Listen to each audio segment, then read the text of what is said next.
Oui, shalom. Je dis quelque chose. Ne laisse jamais quelqu'un te séquestrer ta vie.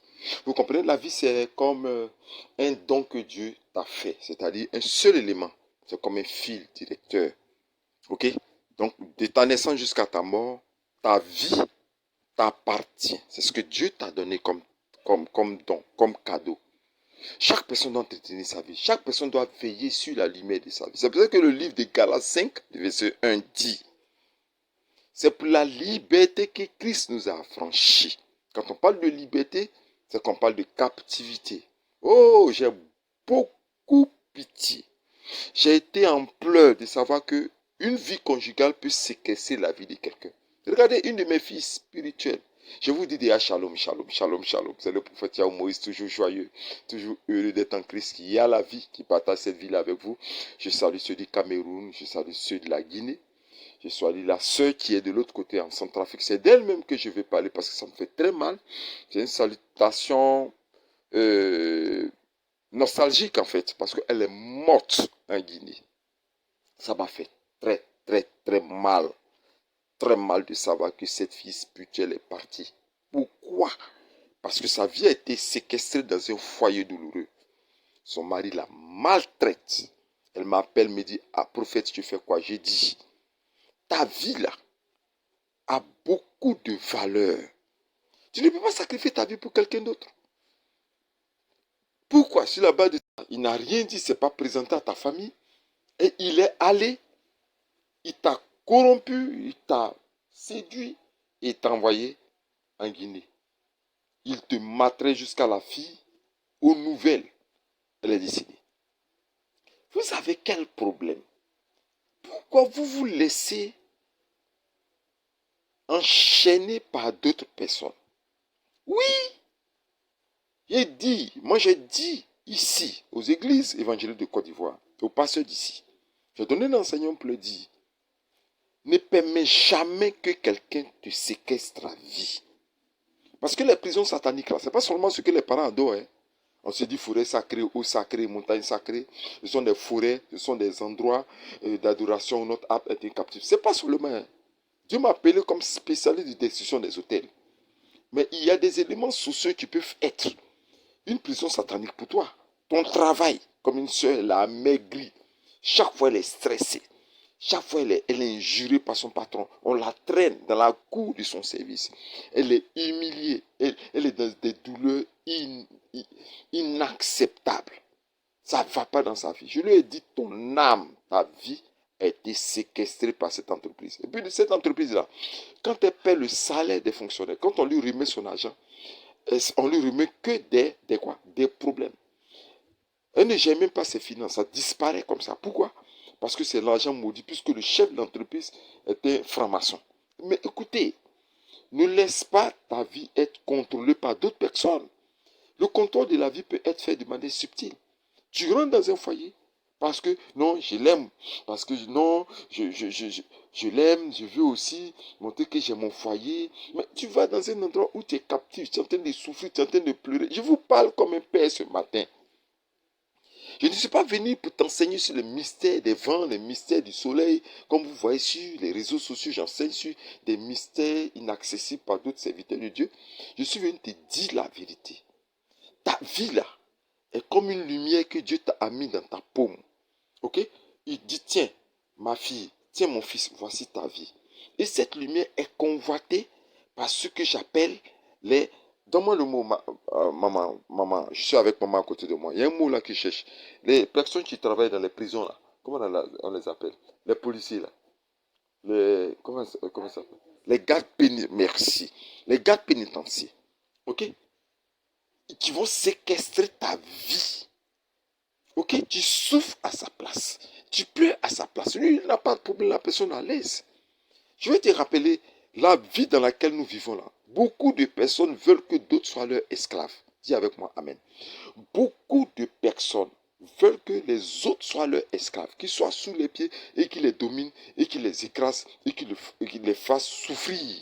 C'est ce que j'appelle là l'emprise spirituelle maléfique des cellules des prisons. Ton âme, ta vie est où? Le plus grand bonheur pour un homme, ou pour une femme, c'est d'être libre. Écoute-moi bien, libre. C'est pour ça que le combat que je mène, c'est le combat de la liberté. Je regarde autour de moi tous les éléments qui peuvent séquestrer ma vie. Ok? Et quand je vois que je suis en train d'agoniser dans un truc qui met frein à ma liberté, à mon épanouissement, je me retire. Attends, si tu n'es pas libre, tu ne peux pas t'épanouir. Si tu n'es pas libre, tu n'es pas affranchi de l'emprise, la prison de quelqu'un. Parce que l'homme est un animal pour l'homme. Moi, je le dis ouvertement. L'homme est un animal pour l'homme. Ok? C'est pour ça que tous les temps, toute notre vie, on doit défendre notre liberté au-delà de toute chose. Galates 5, le verset 9 le dit. Moi, c'est un verset que j'aime beaucoup utiliser. Ok? Que le verset, quand tu prends la Bible que tu ouvres, on dit Christ est mort. Ok? Il chantait un cantique nouveau en disant tu es digne d'ouvrir le livre et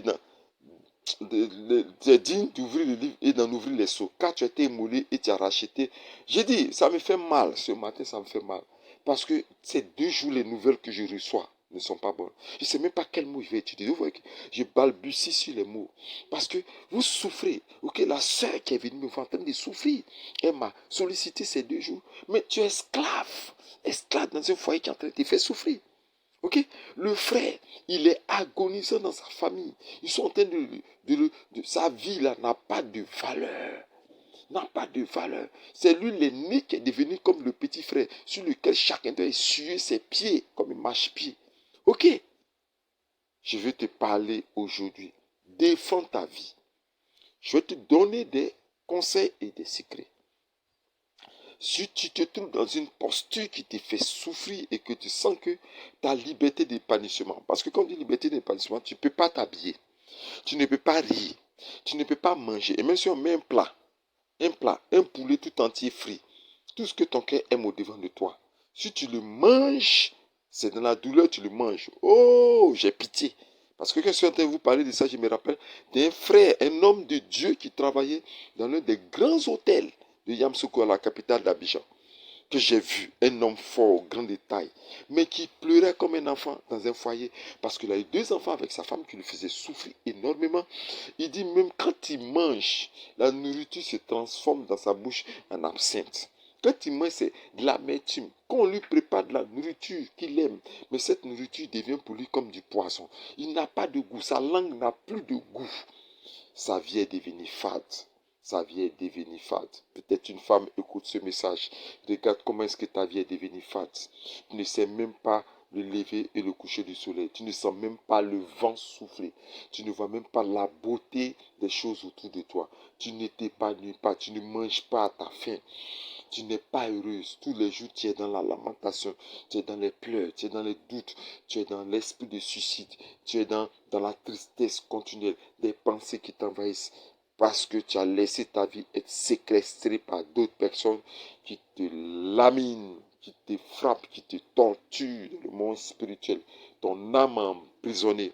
Mais sache que la parole de Dieu déclare que c'est pour la liberté que Christ nous a franchis. Jésus-Christ viendra dans ta vie, toi qui écoutes ce message, pour briser les chaînes de la captivité. Quelque part, peut-être que tu veux prendre une décision, tu hésites. Eh bien, selon ce message que je te donne, c'est une confirmation du Saint-Esprit où tu te dis, libère-toi, prends la décision pour sortir de cette prison satanique, pour te libérer, pour que tu puisses trouver la paix.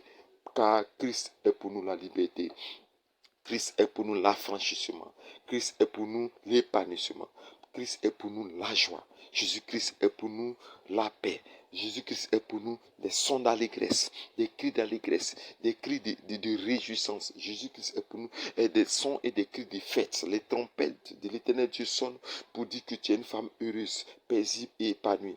Jésus est pour nous le sel, parce qu'il dit que si le sel paie sa faveur, qu'il en redonnera-t-il? Le sel c'est quoi? Le sel a une saveur. Ta vie a été dessalée depuis très longtemps. On a enlevé ce sel-là. Tu ne sens plus de goût. Tu n'as plus de goût dans ta vie. C'est parce que ton âme est captive et c'est parce que ta vie a été séquestrée. Aujourd'hui, je proclame. Aujourd'hui, tu entends ce message. Je proclame ta libération au nom de Jésus-Christ. Que Jésus-Christ, avec sa croix d'immolation, qui est mort à la croix et qui est ressuscité le 3e jour, a été libéré de ces prisons sataniques, a été libéré de ces séquestrations, de cette cellule dans laquelle ton cœur, ta pensée, ta vie a été prise en otage. J'ai dit otage. Je maudis cet otage-là au nom de Jésus-Christ. Je maudis cet otage qui a été fait de ta vie. Cela est maudit à l'instant précieux. Viens briser cette prison satanique au nom de Jésus-Christ. Où qu'elle se trouve dans ta famille, où qu'elle se trouve dans ton entourage, où qu'elle se trouve dans ta vie conjugale, rakabasa, dans ta vie conjugale, où qu'elle se trouve dans ton service, où qu'elle se trouve dans ta génération, où qu'elle se trouve dans ton village. Je maudis cette emprise à l'instant précieux au nom de Jésus-Christ. Je maudis cette séquestration et je la brise. Toi seulement tu dis Amen, Amen, Amen, Amen au nom de Jésus-Christ.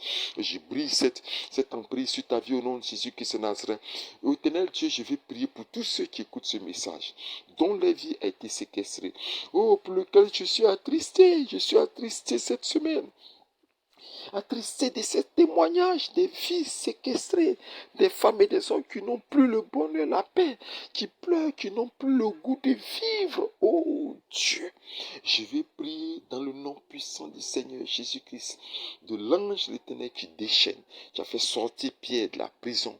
Je vais déclarer à l'instant précis la libération de toutes les âmes, de toutes les vies séquestrées par d'autres personnes, d'autres mystiques, d'autres sorciers.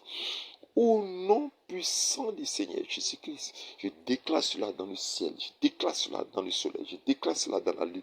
Car la Bible déclare l'Éternel Dieu est un soleil et un bouclier. Le livre des psaumes dit l'Éternel Dieu est un soleil. Je déclare cela dans tous les vents, les quatre vents des cieux, dans toute la création, que tu es libéré, que tu es libéré, que tu es libéré. La parole des prophètes est une sentence, est une déclaration, est un sceau sur toutes les vies qui écouteront cette vidéo au nom puissant du Seigneur Jésus-Christ de Nazareth. Je dis shalom, shalom, shalom, partage cette vidéo, partage-la pour sauver des vies, et surtout pour de nombreuses personnes à s'abonner à ma chaîne, et cliquer sur la cloche de notification pour ne pas rater ce genre de vidéo. Je vous aime, je vous aime, je vous aime dans le Seigneur, et c'est cette parole, pas que je l'ai préparée, mais cette parole inspirée par le Saint-Esprit à mon réveil qui m'a donné de monter cette vidéo pour guérir des cœurs.